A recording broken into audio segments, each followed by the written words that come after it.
right through the maze of the madness. Struggle is my address where pain and crack lives. Gunshots coming from sounds of blackness. Given this game with no time to practice. Born on a blacklist. Told I'm below average. A life with no cabbage. That's no money if you from where I'm from. Funny, I just want some of your son. Dark clouds seem to follow me. Alcohol that my pop swallowed bottle me. No apology, I walk with a bold on my shoulder. It's a cold war, I'm a colder soldier. Hold the same fight that made Martin Luther the king. I ain't using it for the right thing.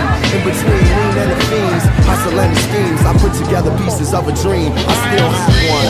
I got a dream. We gonna work it out, We gonna work it out, We gonna work it out. I have a dream. I got a dream. One day.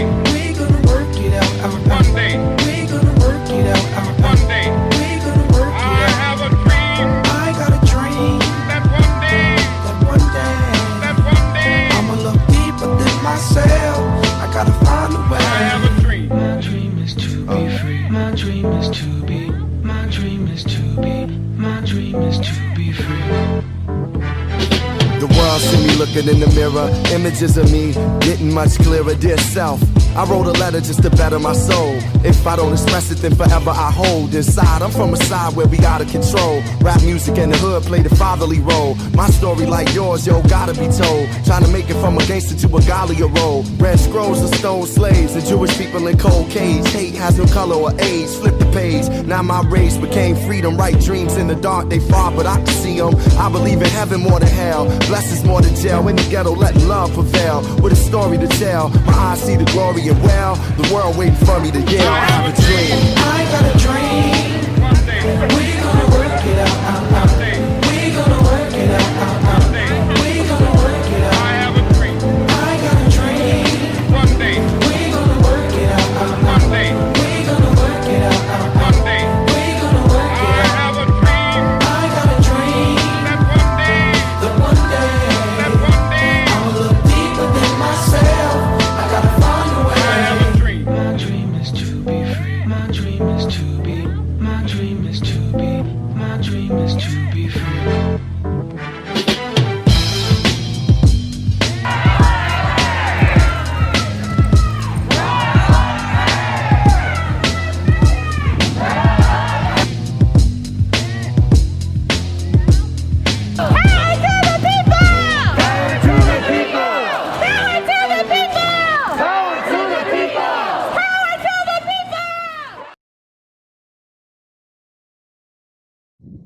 Good afternoon and welcome to this virtual MLK Wreath Laying Ceremony.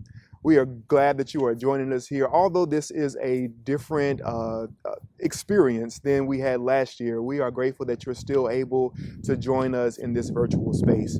Today we will spend some time honoring the life and legacy of the Reverend Dr. Martin Luther King Jr., highlighting his moment, the speech that he had here on the university campus, and noting what our charge is when we look at that legacy in terms of moving forward.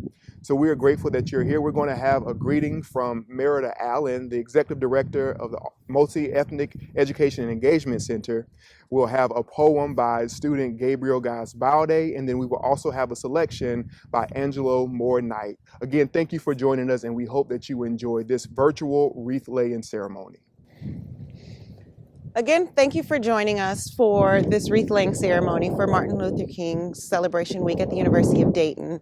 We are so enthused and we are so encouraged by your presence to commemorate his life, his legacy, and his work with us at the University of Dayton.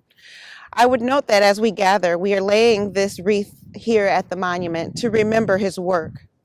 This location served as a very special place for the University of Dayton and the city of Dayton because it served as the location where Dr. King delivered a speech to a crowd of 6,200 on race relations.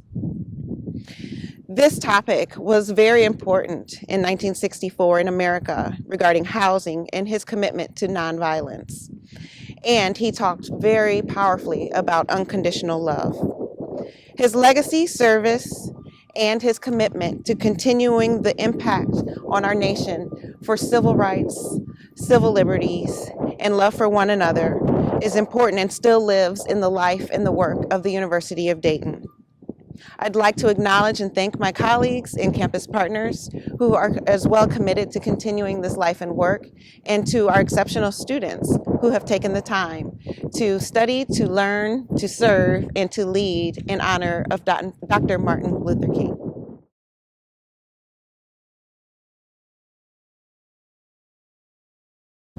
Lift every voice and sing till earth and heaven ring with the harmonies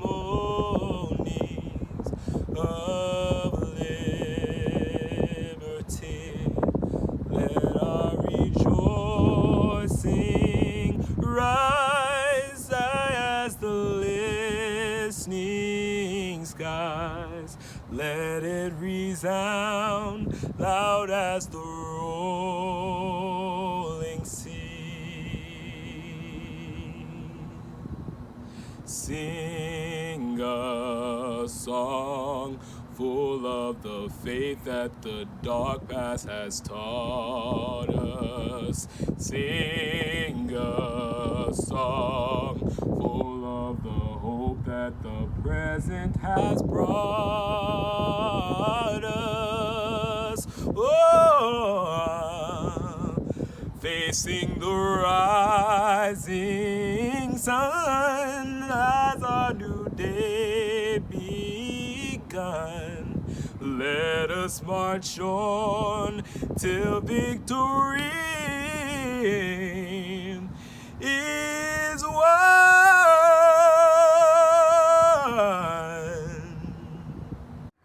Question: why every time we reach for something we gotta stretch? Like you have to be twice as good just to make half the success? Now that's a stretch. Or if Trayvon did anything else, that is a stretch. Did you know Mary Turner had to reach for her husband while he was stretching from a tree?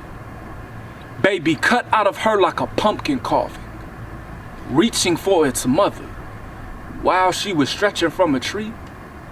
The fact that Assata Shakur stretched 10 years of wrongful convictions, which, by the way, that entire trial was a reach. You know, they say yoga be relaxing, but our stretches be more painful than productive.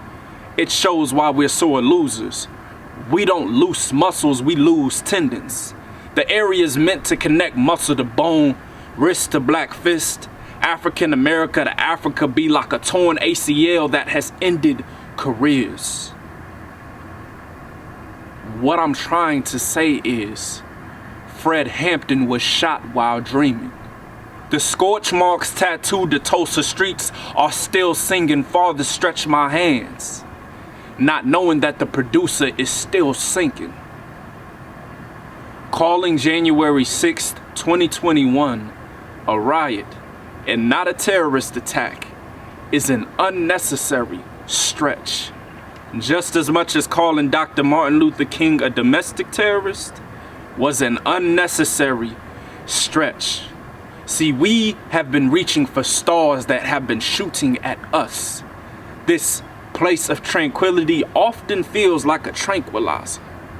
My future son will not have to run a Hail Mary just to touch down at home. He will know what free safety feels like. So no more stretching to warm up if the body remains cold. There is no living without the living, no protection without the protection. We must guard our lives like the treasures around our necks. Trust me, it's so close to the chest, I guarantee you won't even have to reach for it. We shall overcome.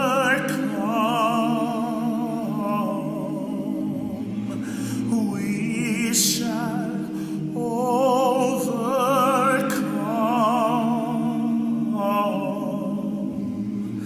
We shall overcome. Someday.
from a dungeon of shame to a haven of freedom and human dignity.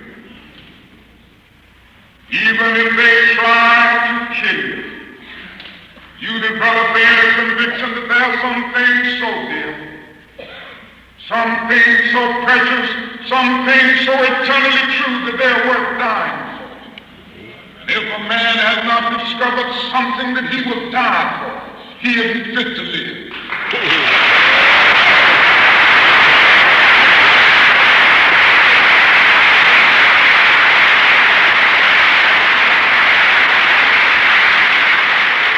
Man may be 35 years old as I happen to be, and some great truth stands at the door of his life, some great principle, some great opportunity to stand up for that which is just and that which is right and that which is true. And yet he refuses to do it because he's afraid that somebody may shoot at him or his home may get bombed, or he may lose his job, or he may get stabbed. He wants to live a long life. He may go on and live until he's 80. He's just as dead at 35 as he would be at 80, and the cessation of breathing in his life is merely the belated announcement of an earlier destiny.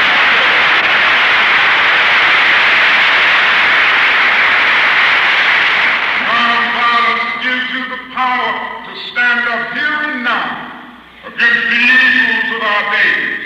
The other thing about it is this, that it helps you develop an inner attitude of love for the perpetrators of an unjust system.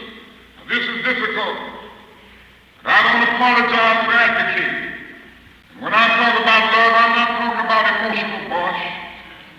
It would be nonsense to urge oppressed people to love their violent oppressors in an affectionate sense. I'm not talking about that.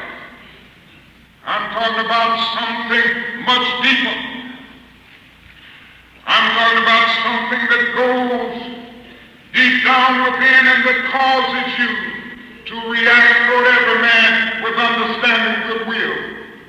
I mention a great deal because people ask this question about what do you mean when you talk about love your oppressors, and I always mention the fact that Greek literature comes to our aid in this, and the Greek language comes to our aid.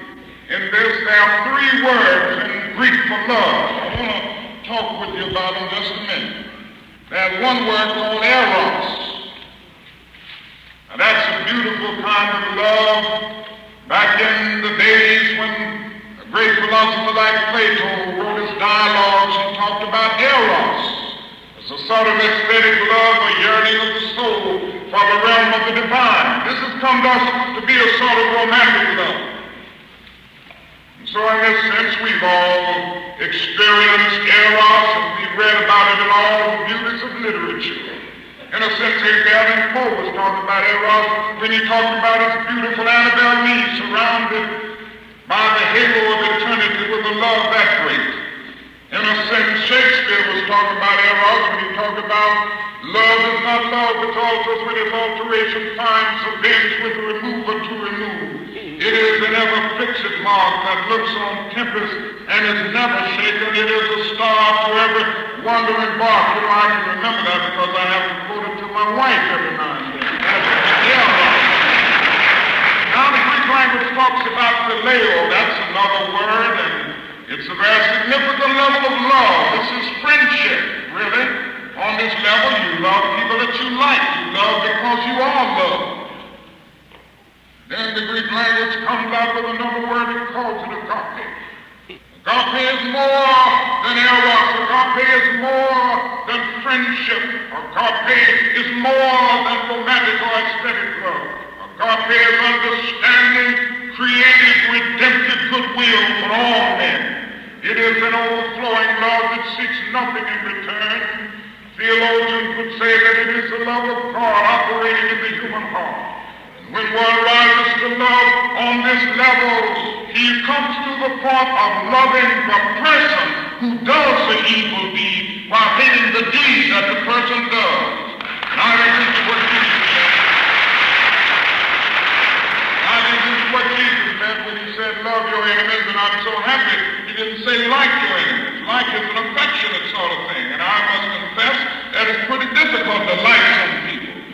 some senators in Washington that I find it pretty difficult. Brother Thurman, Brother Eastman, and Brother Stennis. It's difficult to like them, but Jesus says, love them, and love is greater than like. Love is understanding, creating redemptive goodwill for all men. This is the time to love. I believe that guide us through this period of transition and lead us to a greater day. And this is what we say when we truly become committed to our fathers. We have a message. It will be ours. It will be ours. Oh, one day when the war is won, we will be sure.